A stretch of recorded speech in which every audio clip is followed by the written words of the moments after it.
ce 2 août signe les 30 ans de la mort de Michel Berger. Si le chanteur a connu plusieurs histoires d'amour au cours de sa vie, 2 d'entre elles l'ont profondément marqué, celle avec Véronique Sanson et l'autre avec France Gall. Mais contre toute attente, après sa rupture dévastatrice avec Véronique Sanson, s'y est une autre chanteuse qui lui a redonné le goût à la vie. Et cette dernière n'est pas France Gall. Cela fait aujourd'hui 31 ans que Michel Berger nous a quittés. C'était le 2 août 1992, il avait à peine 44 ans lorsqu'il s'est effondré, foudroyé par une crise cardiaque alors qu'il disputait un match de tennis. Si Michel Berger est connu pour ses incroyables talents de musicien et de compositeur, il l'est aussi pour sa vie privée et ses histoires amoureuses passionnées. Si est d'ailleurs en 1967 qu'il rencontre son tout premier amour et certainement le plus terrible.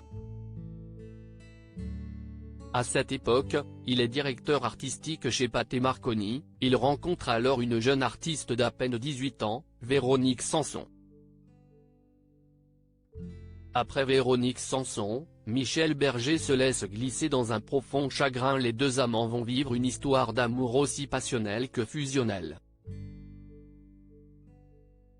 Mais le 26 mars 1972, Véronique Sanson le quitte brutalement pour le rocker Stephen Stills, père de son fils Christopher.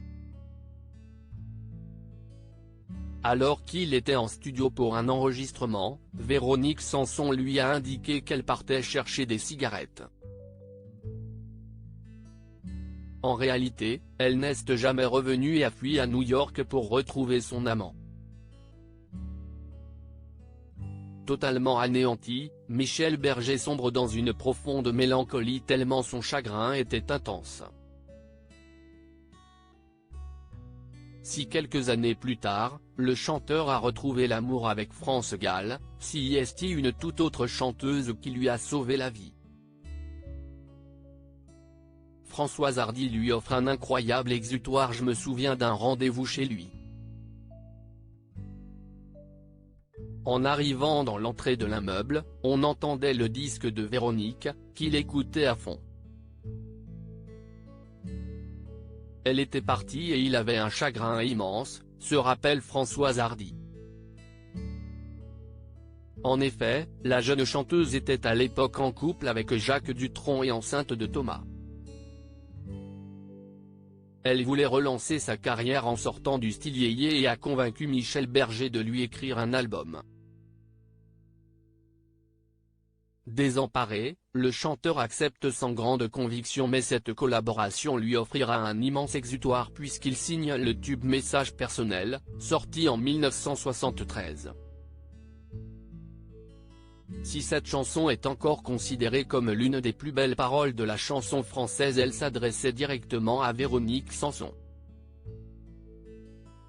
Grâce à cet album, Françoise Hardy lui a permis d'exorciser ses démons et d'affronter la trop douloureuse perte de son amour.